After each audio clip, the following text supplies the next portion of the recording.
there's a couple of people still coming in. Hello again.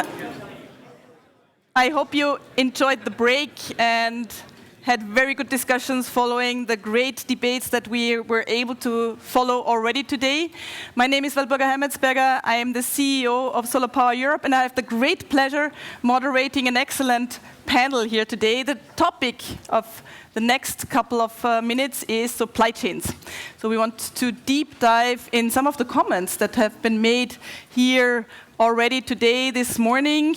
And I would like to start out with the quote of Ursula von der Leyen just recently in her State of the Union speech saying, "The future of our clean tech has to be made in Europe." That was very much confirmed by Vice President Šefčovič this very start of the summit, where he was very bold on being made in Europe, and that's where I want to deep dive with my distinguished panel. So we have Tsvetelina Penkova, member of the European Parliament, and also very much into all the details of the NSIA, so we're very happy to hear more about that. We have Stroobandt, who is the Deputy Chief of Staff of the Belgian Minister who is responsible for energy. We have Sven Utermöhlen, the CEO of RWE Offshore Wind. We have Agustín Delgado from Iberdrola, Chief Innovation and Sustainability Officer. And we have Hedegaard, who is the CEO of Topsoe, and who just told me that you've been with the company for 25 years already. So I would like to start off with you, as you're just coming fresh from the parliament and discussions probably that you had. You had a shadow meeting just a couple of hours ago on the NSIA. You're also shadow rapporteur on the NSIA. So where do we stand? It is great, by the way, that the European Parliament has picked up on the Net Zero Industry Act of the European Commission very quickly, and that you're driving the debate. So where do we stand? What are the latest developments? And are you happy with where the discussions are going? Perfect. Hello, everyone. It's a pleasure to be here with you. So the shadow meetings was not just the shadow meeting; it was the last one, and it was yesterday night. So we're very proud to announce that we already have a deal agreed in the Parliament.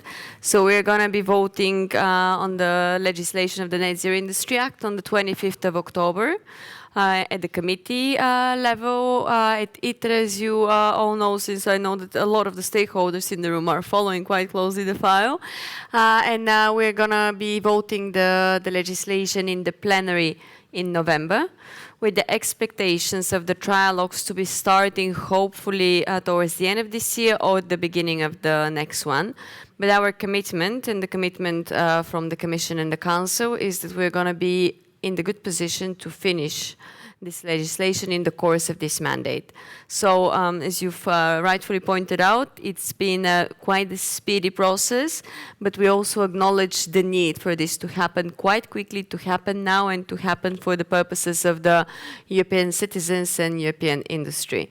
So, I would be, no one is, when you have negotiations and when you finally agree on a product, no of the sides should be too happy or too satisfied, because it means you've done something wrong. So if you ask me if I'm happy, yes, I'm confident that we've achieved the most that we could with all the political groups involved. I think we were all approaching the matter in a very pragmatic way, by speaking actively with the industry, speaking with experts, speaking with people who would give us the right direction in terms of like what are the reasonable targets, what are the reasonable deadlines. Like some of the biggest achievements, I would say, from the Parliament's position are we have a very extensive but still a specific list of technologies that we have currently in the Net Zero Industry Act. So it is a bit larger, the list, from what was initially proposed by the European Commission. We did put a strong emphasis on the value supply chain, which was missing from the initial proposal, and we believe that in order to ensure a proper working industry and economy, you cannot just be focusing on the final product. We wanted also to emphasize on the components to produce the final product. Of course, we are looking quite a lot at the different competitive advantages of the various member states. So that's why we've decided to take an approach of extending the list. So we make sure that anywhere that there is a certain expertise within the EU, it is somehow captured in those technologies there. All of them, the main goal is to be contributing for the green transition within Europe, for the production of clean energy and for the development of the green economy, of course. So I would say the scope was probably the most challenging bit in terms of making sure that all the interests of the industries, of the labor force, of the different member states are fit into the perfect balance as possible. Having said that, of course, this was one of the final tweaks we had to make, and the agreement so far we've reached is like we're going to give the flexibility to the member states to choose the focus for their industries from the list we have developed. So we're basically not obliging anyone, of course, to be developing all of those. We're not limiting them, but we're giving them the right to point out which are the priority technology, depending on the expertise, depending on the shape of the economy or like the traditions in certain sectors they have. Because you can imagine, I'm sure some of those questions might come up during the discussion in terms of some countries have, of course, a better position to be developing certain technologies than others.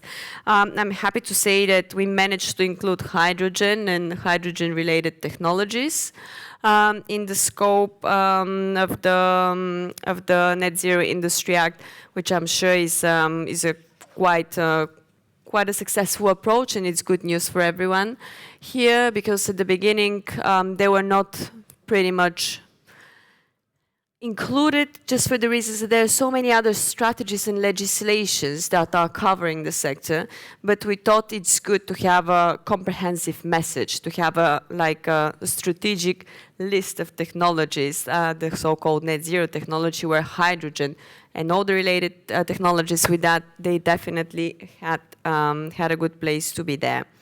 So that was the main topic. Of course, we've managed to achieve quite a lot on the permitting, the reduction of the permitting procedures, the administrative burden, where the processes are quite slow in some of the member states.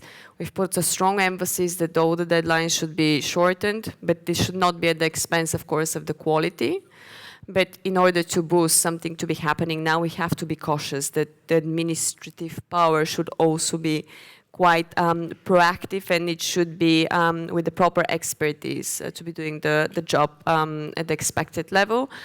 We've touched quite a lot on the funding and the financing available, which is a big achievement of the Parliament's negotiating team as well, because at the beginning the initial proposal from the Commission was mostly focusing on state aid as one of the main sources for financing of the net zero industry technologies, which it's not sufficient, and it was, of course, not placing the member states at the equal level, because we know some economies can definitely afford to invest more funds and more money into that. So we've enlarged a lot of the financing opportunities. At the moment on the table, we have everything that has not been used or utilized from the Recovery and Resilience Facility, which is quite a significant amount. We have the Innovation Fund as well. We have specific schemes from the EIB.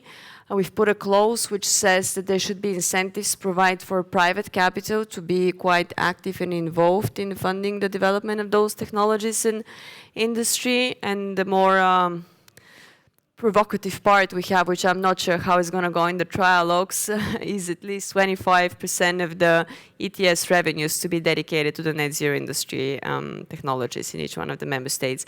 But as I said, this is subject to see how the negotiations go with the Council. So I'll stop here because there are many more things to say. I'm excited that we've managed to achieve a very good package, which is satisfying most of the political groups. We have very strong social and environmental clauses in there. We're working quite closely with the ENVI committee. Of course, not everything is at the 100% as we wanted, but it's a very balanced approach we've taken. And one of the interesting aspects which we have to pay more attention, not only in this legislation, but only going further as well, is the lack of labor force in Europe. That was an interesting feedback we received from all the industries all across the European Union. So we should be putting quite a strong emphasis on the qualifications, on the experts we're going to need in 5, 10, 15 years to be able to run that new green economy we're trying to boost at the moment with this legislation. So we found the funds, we have the very decent regulatory framework, and now we need the people. Thanks a lot. You're touching on many things already that I wanted to ask you in the whole debate. Maybe just one thing that I would be very curious to get more insights on is how in these discussions you've been managing the demand push or pull, however you want to name it. So, you know, auctions. I know that it was also part of the discussions that you had. So where did you land on how to design auctions and how much non-price criteria will be playing a role? So the non-price criteria was a big topic, of course, and this is one of the way that we want to ensure that we're going to give quite a strong priority for technologies and parts of the supply chain originating from the EU, which are, of course, supporting the environmental transition we're having now. So the percentage that we've assigned is 30% of the non-pricing criteria for the public procurement, yes. Okay, thanks very much for that insight as well. Great to have you here just a couple of hours after that you have been landing on that compromise. And over to you, because there's big times ahead. Belgium will be taking over the presidency in a couple of months, and you have to take it forward because probably the NSIA will not land in the next couple of weeks. So what are your priorities? Of course, I will answer more from an energy perspective, since I'm responsible also for offshore wind and hydrogen in particular. But I would say there was a very strong point, which is for us important, is the level playing field between member states. Because indeed, and especially also in Belgium, we are quite a small country, so we don't have necessarily the very high leverages that some other surrounding countries have. So for us, this is very important also to advance in a European answer.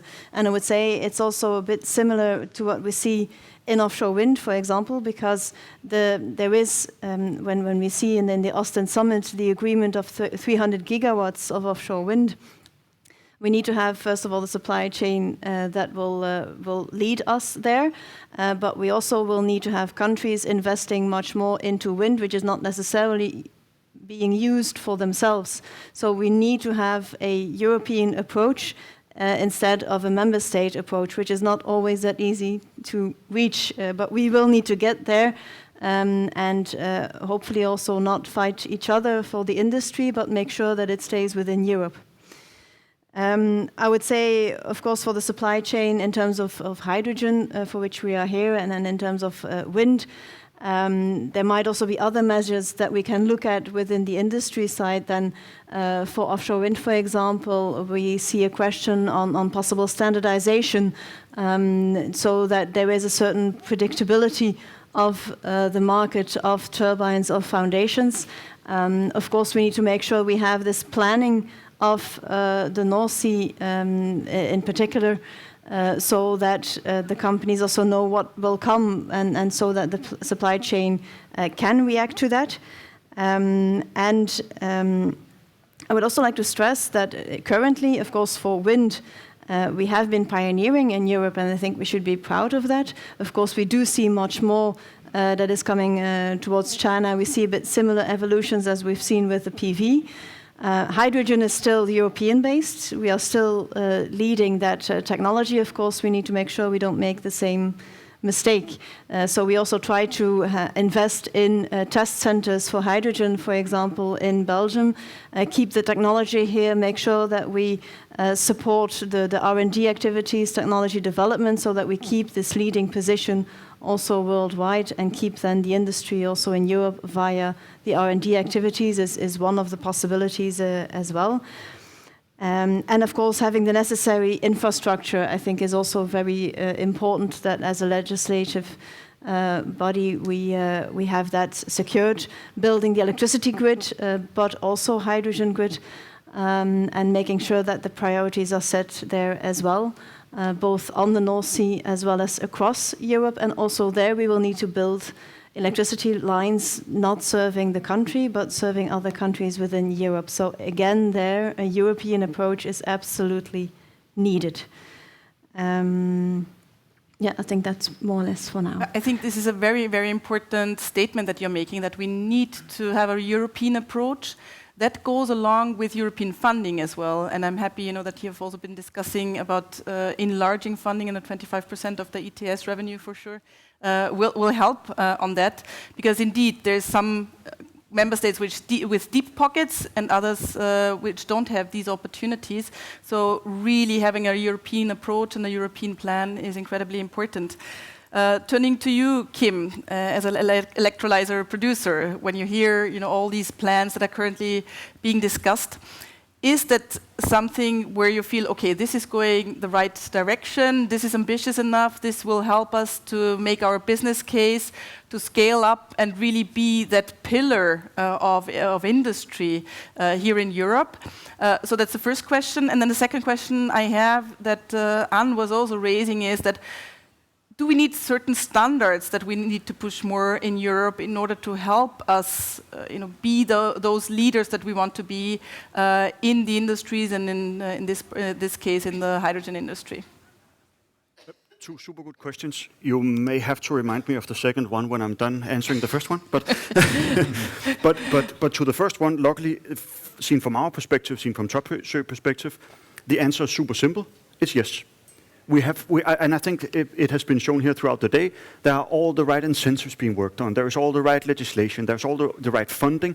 And most importantly, there is the right commitment in conferences like this, where we basically collect the entire value chain. It's from the renewable wind energy to the off-takers like Maersk, for example, H2 Green Steel. We have all the commitment across the value chain. So we are very, very confident that we will ultimately get there. At some point in time, of course, I would probably also say that it would be nice with some more funding, some more subsidies. And I think that's what all of us are struggling with at the moment, that we need to get off the ground. The technology is ready, the value chains are being matured. We need to get this off the ground, and it is going to require a massive investment. I think we saw some of the numbers from BNEF earlier. So, yes, but the funding still needs to flow very, very rapidly. Based on what we've heard today, I think it looks super, super, super promising from a European perspective. But with the comment from you, Anne, on having a level playing field in Europe, I think that's even more encouraging, because when we sit in sessions like this, I think we have to remember what we're trying to solve. We're not combating each other, member states. We're not combating each other between companies. We're fighting climate change, right? And the best way to do that is to make sure that we are competitive also in Europe. And we do not believe that's done by closing Europe. We believe that's done by creating a level playing field between the member states, but also towards the rest of the world. We need to be competitive with Chinese suppliers. We need to be competitive with North American suppliers or South American suppliers. It's not going to work if we close in on Europe and create trade barriers. Let's make sure that the NSIA and all the discussions that we have a level playing field. So if somebody wants to use and it is most competitive to use a Chinese electrolysis solution, let's make sure that we rate it on even terms, so it's an even playing field, like you say. And on the standards, because I needed to remind you about my second part of the question. On the standards. Yeah. So would standards help as well, in order to push for made in Europe? Standards will always help. Seen from our perspective, standards is probably 1 or 2 steps down the line. And I think Olivia said it earlier. This is a nascent business. This is it's in its infancy, right? We need to get it off the ground. Let's not waste too much time on standards. let's make sure that we get the right funding in there to get the first projects off the ground. Let's get some steel in the ground. Let's produce some green steel. Let's produce some green methanol. Let's get the first container ships out sailing on green methanol. Let's get the first airlines running on eSAF. And then I think we can worry about standards later, because standards are not going to do it for us right now. It's funding. It's funding. Okay, very clear. It's funding. Now turning to to both developers that we have here on the stage. Sven, RWE is investing in many different technologies, wind, solar. You also want to be a big player on hydrogen. Now, looking at the NSIA, what do you make of it? Is it really something that is pushing in the right direction, also making sure that we have the supply chains in Europe? And looking more specifically maybe also on the auctions that are proposed. So is this the right way forward? Is this where developers say, yes, this is something where we can spur demand? Yeah, let me start by saying certainly the Net Zero Industry Act is going in the right direction in many areas, many fields. However, I don't think it's enough yet. And let me maybe reflect a little bit. My main role personally is in offshore wind, and if I look at the hydrogen business now, it does remind me a little bit of the wind industry, 15, 20 years ago, where there was a lot of enthusiasm around the technology. There was a lot of people convinced that it has the potential to play a big role for our energy transition. However, the business cases didn't work. There was a lot of uncertainty around the market mechanisms behind it. And if I now look at green hydrogen, then to an extent it's similar, right? I think there is a lot of agreement in saying, yes, this needs to play a major role for us going forward, but at the moment, many of the business cases simply don't work in themselves, and I think as with many relatively new young technologies, this will need some very dedicated support to get it up to scale, which means that the volumes increase and the costs will decrease. And we're not there yet, and Kim, you said it, I'm slightly less optimistic than you are, but I do agree with you, funding is critical, and that brings me back to the question of the auctions. I think, there are lessons to be learned when we think about the supply chain. When we look at the supply chain in wind at the moment, it's not in a very healthy situation, not in a very healthy position. And at least in part, that was because there was an extended period of extreme competitive pressure and cost pressure on that supply chain. And I think we turned that screw a few times too far. And now they are in a very critical situation. Whilst we would need that wind supply chain, I'm going to come back to hydrogen in a second, whilst we need that wind supply chain to actually grow 2 to 4 times as big as it currently is, they actually struggle to make those investments because they are not financially in a very strong position at the moment. And that is obviously something to be avoided in hydrogen. So we need to get it off the ground. We need to scale it up, which means the cost will come down. And that requires initial support. And let's call it subsidies. We called it subsidies for wind in those early days as well, right? We shouldn't be shy calling it that way. We need that for an initial push to scale it up. And then I think we can work more with market mechanisms. Maybe to the point of the supply chain also in general, yes, we need a European supply chain. That's very, very important. But I would also agree, let's not let's not create or try to create a European castle as such. So we need to help a European supply chain to get off the ground, to scale up. But ultimately, it needs to be a competitive supply chain. In the long run, that's the only thing that helps. Thanks a lot. Turning to you, Agustín. Iberdrola completed just recently the construction of a world-leading 20 megawatt electrolyzer project together with Hemetsberger. They've been sitting here on the panel last year. So And you've been doing that with European electrolyzer technology. So why did you do that? And what is needed that we have more of these projects with European electrolyzer technology? Yeah, sure. So we did it with a European off-taker, Svetelina, and with a European supplier of electrolyzer. It was Nel. And it wasn't recently. It's like 2 years ago already. So, and when you said 20 megawatts, it looks like a lot, but for us it's like a toy somehow. With this, I want to reflect on the size of the challenge that we have ahead, right? So saying 20 megawatts is big, and then what we want to do, there is a big step forward that we have to make. The other thing, it is, at the moment we went looking for the technology, it was true what we have been hearing here today, that European technology was one of the leadings and was at our hands. And when we look at, we scout the market, and we look at Japanese, Chinese, Europeans, US, and so on, and we came out that the right technology, after all, was the one we were acquiring. And I totally agree with what you said before. It's that it is not about buying European because they are European. I am European and I like that, but it's buying European because they are the best. And this is what we have to need. We need that. If not, somebody is going to pay for that. And I don't think we shouldn't do the other thing.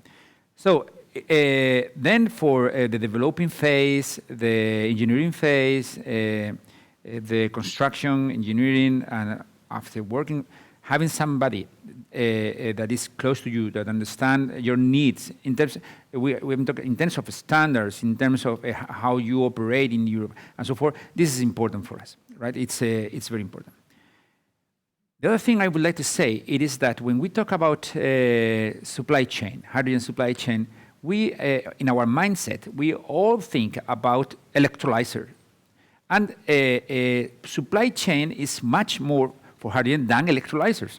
And we have learned that really by having our hands on the project. And it's about compressors, it's about piping, it's about valves, it's about tanks. And many of them are European technologies that we also have to push. And I can tell you today, if you build a hydrogen project, half of the capex is the electrolyzer and the system around the electrolyzer, and the other half of the capex is the other things. So supply chain is not only electrolyzer. It's very important, it's very technological, and so forth. But the other parts are very important.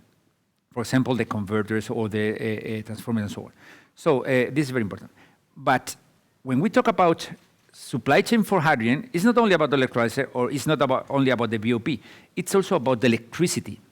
Because 70% or 60% or whatever of the cost of the hydrogen that you produce is electricity. Do we want to have that electricity being produced in Europe and supply that? And we have been talking here about having an European approach and infrastructure that could deliver that. So maybe in Spain we can supply that electricity, but the truth is that we don't have enough connections, enough networks, not only in Spain or the Iberian Peninsula, but in some other countries. So networks, electricity networks to make that hydrogen happen, they are really needed to allow for everybody to benefit for the resources, renewable resources that we have all in Europe. Because if not, you are going to create silos where the electricity cannot go forward and so forth. So again, European supply chain is about European electricity, European BOP, and European electrolyzers, and we have to make it very competitive. Thanks a lot. And indeed, infrastructure is something I want to still deep dive a little bit more because I think it is important.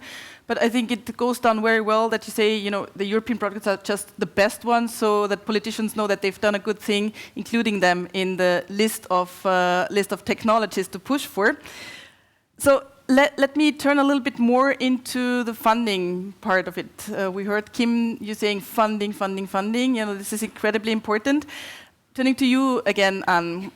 What is Belgium doing? How is Belgium supporting, funding-wise, the uptake of the industry? Are there any auctioning mechanisms that you're already looking into? Well, for hydrogen, of course, I think we look more in the Hydrogen Bank initiative from the European Commission, where we really believe that that's a European answer that we should subscribe to. And of course, we have funding mechanisms for hydrogen and R&D activities. In terms of auctioning design, I think what we focused on in Belgium, so we have the Princess Elisabeth zone, which is 3.5 gigawatts that will be tendered as from next year forward, at least the first phase. We focus on actually making sure that the project will be installed, because in the end, your supply chain only benefits from projects actually being realized. So we decided to go for a two-sided CFD mechanism to assure the investors of a certain income, so that we can guarantee that there's enough interest in the market to actually build the wind farm at a lowest possible financial cost, which will become more important because financing is becoming a bit more of a challenge. So that's the main focus. And then, of course, in terms of the diversification factor from the auctioning, we decided to put forward citizen participation as one of the factors in the evaluation of the tenders, to make sure that we also push that everybody is really involved into the projects, so allowing them to really, as citizens, as small entrepreneurs, really co-owning part of the wind farms and getting everybody involved in this energy transition as a next step next to what is happening already onshore. And we are also making a mechanism in terms of having the possibility to not have all the volume produced under a two-sided CFD, but allowing for direct power purchase agreements with industry and again with citizens, to help also industry who is seeking for renewable electricity to decarbonize, to meet their own climate goals, to get access to that electricity in the most direct way at a cost level which is close to the strike price, so at a decent cost, so that they can develop, they can become climate neutral. That's more or less the approach that we have been taking. Well, that's already a bundle of measures that have been taken in Belgium. You have already been telling us, Ms. Penkova, what the European Parliament has been putting forward beyond state aids, looking into RRF, looking into ETS revenues. I know that you have a financial background, that you have been working in different areas in the financial world. So what is, from that perspective, your recommendation going beyond what we have already been seeing today? Is there anything else? Is there anything missing still? Well, okay. Do I have to? Can you hear me? No. Could we check that microphone? Shall I try Yes, again? no. That's perfect. Thanks. Perfect. So if I remove the head of a politician and put back the one of a banker, so I think everyone more or less touched upon that. So Anne was speaking about something very important, which is the next big thing, which is the infrastructure and the grid. That's the key strategic point, because anything we do doesn't make any sense if we don't invest and if we don't strategically start developing the way we're going to transport everything we're producing in terms of no matter what type of energy it is. Then Kim actually touched a lot about on the competitiveness. Here I would probably I'll answer the question. Just let me build up the picture first. On the competitiveness, I would argue here that we have to be competitive where we have certain competitive advantage already. I don't think we have the capacity as a European Union at this stage to enter into competitions where we've been lagging behind certain technologies or experts as of this stage. I'm not going to go into details, but I'm sure you all know, each one of you can give a few examples. So let's identify the strategic competitive advantage, focus on that, and let's identify what we need to build first. What is that important thing, which is the infrastructure. And the supply chain, which was basically the two main points of Agustín and Sven, as they've mentioned, in different aspects, but yes, they're key. So if you ask me from the funding perspective, like the first step to make sure that we have enough public capital available. There is no wonder that I've mentioned the RF. Do you know how much of the RF have been utilized already? We're almost at the end of the period where you can get projects approved. It's only 30%. This is one of the biggest achievements of the European institutions. It's about 30% only. So we're not investing money in the most efficient way in Europe.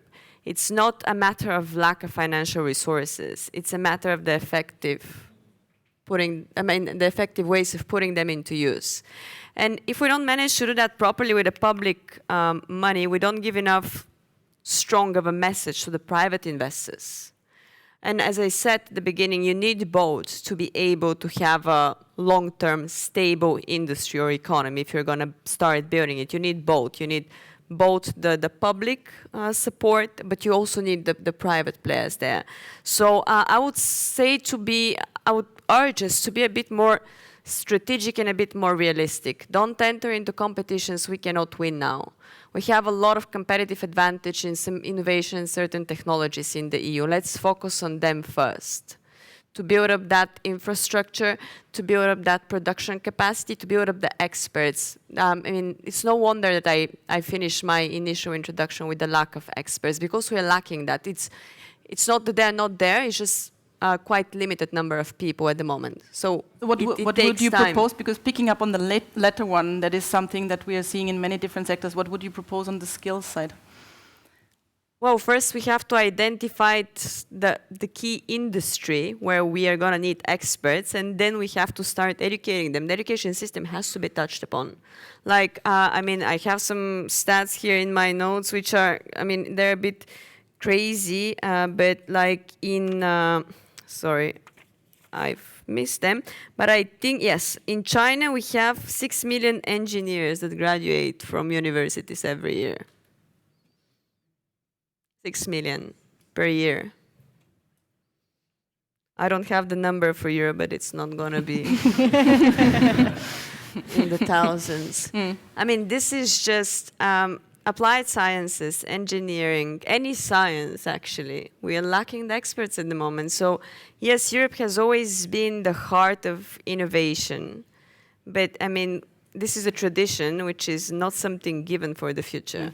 If we don't pay enough attention to that, we're definitely not going to be even able to keep the competitiveness in certain aspects we have. Like wind is one key thing, but you were very pragmatic in terms of what you said. There are a lot of obstacles we are currently facing in the wind sector.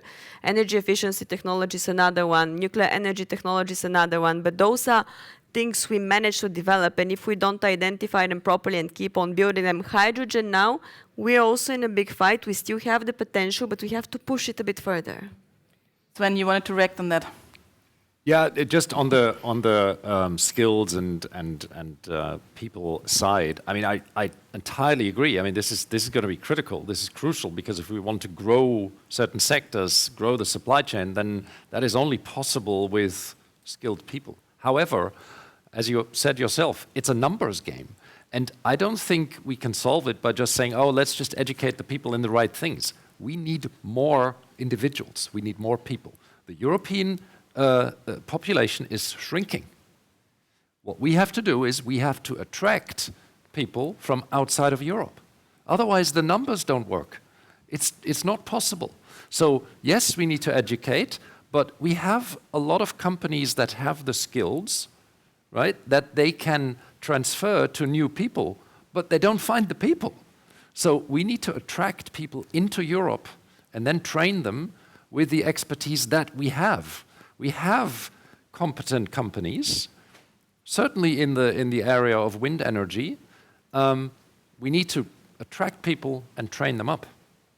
But it's not from within Europe. Otherwise, we're just creating new holes in other sectors, right? So can only support that also from the solar sector, where we also need a lot of people in order to get Exactly. going. But there were some reactions. Yeah, Yeah, just one reaction, because indeed I think it's also a way to open up in terms of expert business, because if you train the people, as you say, with your technology, with your standards, they will also use that in the countries that we speak about. So it's also building those relationships with other countries outside of Europe that might actually benefit also the export potential of our industry.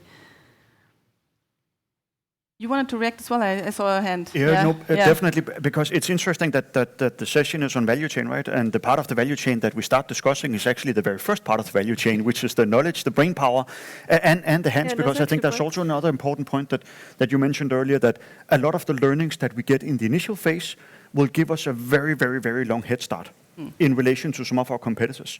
So I hope that we will both start learning in companies that are building, or actually using green solutions or using electrolyzers in manufacturing, in universities, and hopefully also we have some amazing industries in Europe. We can take the whole automotive industry in Europe that's probably going to be facing, unless they refurbish what they do, are going to be facing a very, very tough couple of decades. But there are amazing people in the automotive industry that we can reskill and use in the green energy transition. It's a place, and it's not enough, I agree, we need to attract also from outside of Europe, but let's also use the resources that we actually have in Europe already that could be retrained and reskilled. So we talked about the NSIA, we talked about funding. I would like to deep dive a little bit more on infrastructure, because it has also been mentioned as the key element in order to succeed in the energy transition and also get the hydrogen economy going. So maybe turn into the two developers here on the panel. What is it that we need to upgrade, first of all, our power grids, because this is something that we absolutely need. We need to get the renewable electricity, the renewable electrons to the hydrogen production. So that is the first thing. What do we need for it?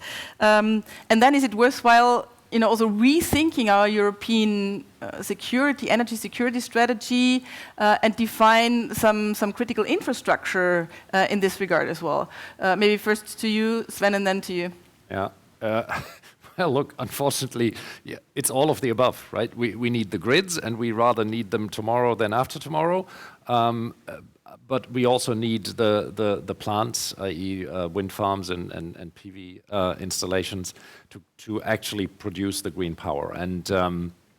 And time is running, right? It's somewhere in the title here, right? It's the 7 years until 2030. Now, of course, in 2030, it's not that the world will stop turning there, but whatever we haven't installed until 2030, we will keep chasing the 35 and the 40 targets. So, we need to speed up either way. It goes for all of those above points, and brings me back to that supply chain that we need to increase in its size. Otherwise, those targets will simply not be reachable. And it's quite interesting talking about infrastructure. If you look at, for example, the high voltage direct transmission business, HVDC business, that is in such a high demand, and it's such a tight market, because TSOs across Europe are doing the right thing. They are buying in bunches, so that's good, it's excellent, but that means that market is now drying up for developers of large offshore wind farms like ourselves, because basically the TSOs are buying up this market. Now, again, I'm not criticizing, but it just shows how tight this whole market is, and we need to grow it.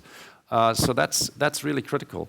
I want to make one point, because I forgot that earlier, on the standardization thing. I would really urge us, please, let's not stop innovation with some regulation of saying, oh, you mustn't build turbines bigger than this, or you mustn't build them higher than that. That is not a good way, and I'm going to say why. Number one, in all due respect, I don't think that regulators or policymakers are in the best position to say what should the innovation be and what should it not be. That's usually industry is in a better position to do that. Number two, outside of Europe, other players will not stop innovating. And if and when you then want to restart innovation here in Europe, then you're going to going to play catch up, and so it's not good. There is talk in the wind industry to say, should we stretch innovation cycles, not bring new turbine models every other year onto the market, but the industry will sort that out themselves. They know that, and then they can also reaccelerate when they feel it's needed. Please, let's not do it by regulation. I don't think it's a good idea. Okay, thanks for also mentioning that. On the infrastructure, from Iberdrola's point of view. Yeah, in the energy sector we are facing a transition that is not a transition, it's a revolution. It's changing in a very few years compared to the cycles that we had before. Before it was coal, nuclear, natural gas, long periods, and now it's faster, much faster. And one of the things that is preventing it to be faster is, and I know you all know, but I want to point it out, is permitting. Right? So permitting in the solar industry, in the wind industry, in the grid infrastructure. So I think that in every single panel we talk about this, because the times in which we are times in which we need a fast transition, and we cannot take the same times that we had in the previous, let's say, transitions from nuclear to gas and so forth. So it's different. So permitting is a very important thing. Second thing, if we talk about hydrogen, hydrogen is a molecule that doesn't work very well. And if you look at the current uses of hydrogen, when you have a big use of hydrogen, then you have a hydrogen production plant smart in place. So that means that the industries that are going to use hydrogen are in a place already, and you need to deliver there the electricity, and then you put there the hydrogen plant. So you can do hydrogen pipes and so forth. But today, this is the common sense, right? Before we have, so we need to again allow for grid connections to the industrial sites, so we can deliver the electricity for the hydrogen to be produced there. That is the best way. In Spain, beside and many other places, if you have the lack of having sites around to produce self-consumption electricity, then you decrease your cost of hydrogen. This is what we are doing, for example, at Iberdrola, and this is in the fertilizer plant that we have. We have 100 megawatt self-consumption plant linked to the hydrogen plant, right? So we can think about huge backbones of hydrogen pipes along Europe and so forth. And it's fine for me, it's good. But let's be honest, today what we need is connections to the sites and permitting that allows them to be prepared for the current uses of hydrogen that we are all developing, right? And then, why I'm saying that? Because we may think about 2035 or 2040 and not thinking about what we need today, right? And for example, in Spain also, we are now shortening the times. But before, for the planning of the transmission grid, it was every 5 years. So in 5 years' time, you didn't have any update of your grid, transmission grid, or your planning. So if something new appeared, you have to wait 5 years. Okay, what? You know what I mean? So let's do infrastructure. Let's plan for the infrastructure that we need today, and for sure, have when we have that, have a long-term view. And the last thing, permitting. Without permitting, we can talk here about funding, about skilling, about whatever, but we don't have projects, and that's the truth. Just, if you allow, just one point. I totally agree with everything you said. Just one thought, though. Building pipelines in a certain scale for hydrogen can be significantly cheaper than building grids, right? Because totally agree. You can have one pipeline for 10 gigawatts of hydrogen. You would need five high voltage lines. So I'm not contradicting what you're saying. I'm just saying there is certainly also the case in the long-term planning for a hydrogen pipeline network. Yeah, but this is long-term planning, and I agree on that. But if you want to have those cheap prices, then you need so huge amount of renewables to be built to produce that hydrogen that we don't have even that renewable. So let's that I wouldn't agree with, because yes, it's long term, but if you look at the North Sea, where we're going to build hundreds of gigawatts of offshore wind, you have enough to build a few pipelines. It's long term, but let's think long term, right? I mean, this is... Indeed, thanks for raising the hand, because I wanted to come to you. You see the different views. What is Belgium doing, and what is the plan of Belgium when it comes to the infrastructure? Well, I think, first of all, I don't agree. Sure. This is getting fun.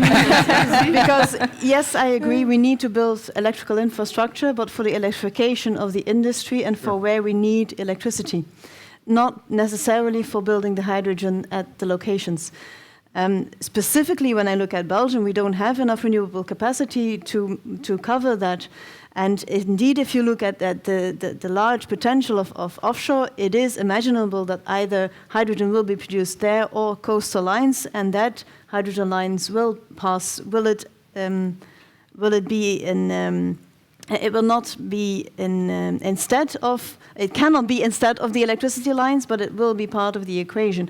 And if we would do all the production ourselves, we would make ourselves much more dependent from other countries in terms of energy than building also hydrogen. And even in Europe, we will need to have importation of hydrogen, renewable hydrogen, coming from other countries. We need to diversify the supply chain so that we can decide with whom we do business when we do business outside of Europe, and we will need it.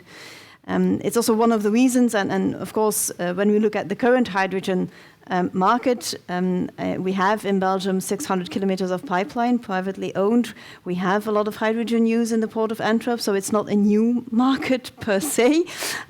We have something to build on. But look at the Netherlands, look at Germany, northern France, we all will have a shortage of energy. So it is for us, it makes sense to build hydrogen pipelines to make sure that we have the connection in the ports, this import chain, have it connected to industrial sectors, and we will also build our grids towards Germany, towards the Netherlands, towards France, to be that connecting point. And that's where we can bring, as a government, we can bring the regulation, we can bring the infrastructure, which is a matter of national security, not per se a commercial activity. So that is why we are building infrastructure. We have also adapted now a hydrogen legislation ahead of the European package. So it has been decided. So we will appoint a hydrogen network operator next year. So a dedicated person, company, building the pipelines. We have foreseen also the necessary budgets to do so. So we are on track by 2028 to have that pipeline in the ground, even first phases already starting 2026.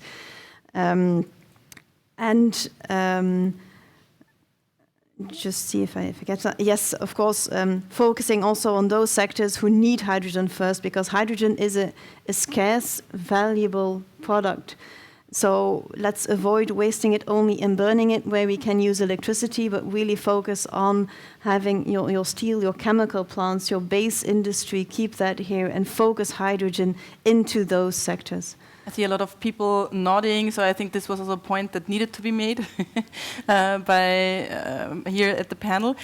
I don't want to forget you in this discussion, Tsvetelina and Kim. Do you want to add something on infrastructure before we're wrapping up? Because even if we have started late, we are running also a little bit late, but at some point, even if it's very interesting, we need to also finish on infrastructure. I'll make it very quick. Infrastructure. I'll make it very quick.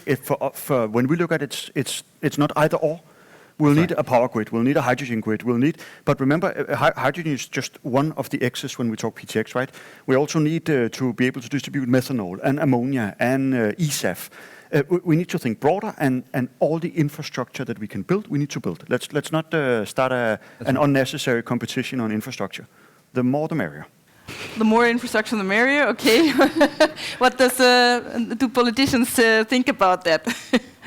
Well, I couldn't agree more actually with the last thing that was said. So energy connectivity, that's definitely the next big thing. We don't need to decide how, when, but we have to be strategic, as I said at the beginning. Like if we need to be with long-term vision, we have to be strategic. Build pipelines whenever you need, build the grid whenever you need, but the connectivity should be the next big thing, and it should be strategically divided across the different regions and parts of Europe, like how and where, but it should be all connected at some point.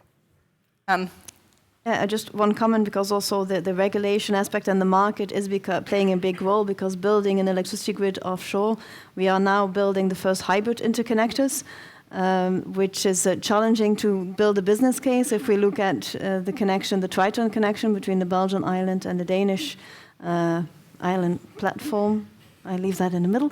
But it does require a market that allows that, and it does require a European view to have that, not only that connection, but take away all the congestions into the whole line, and having a European approach, and actually a polluter pays principle in the electricity market across Europe is desperately needed to get there.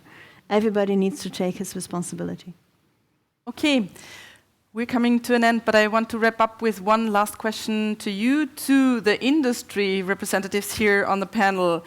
If you need to pick one focus area that you want the political side here on the panel to focus on, what will it be?